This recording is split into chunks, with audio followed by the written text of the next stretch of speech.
दुनिया के पहले मोबाइल का बुनियादी काम सिर्फ कॉल करवाना होता था और मोबाइल की इस पहली नस्ल को फर्स्ट जनरेशन का नाम दिया गया। इस मोबाइल में कॉल करने और सुनने के सिवा कोई दूसरा ऑप्शन नहीं होता था।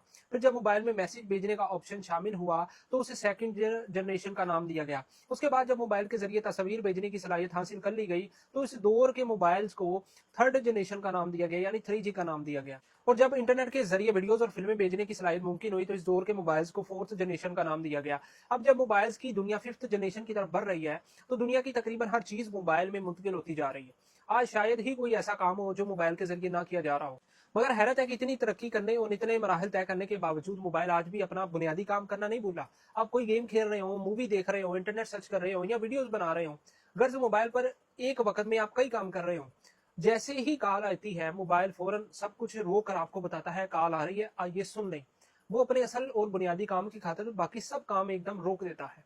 और एक इंसान है जिसे अल्लाह ने अपनी इबादत के लिए पैदा किया था और पूरी कायनात को उसकी खिदमत के लिए मुसख्खर किया। और अल्लाह की कॉल पर दिन में वो कितनी बार अपने काम रोककर मस्जिद जाता है। मस्जिद जाना तो दूर, अब अल्लाह की कॉल पर यानी अजान पर हम अपनी गुफ्तगू तक रोकना भी मुनासिब नहीं समझते हैं।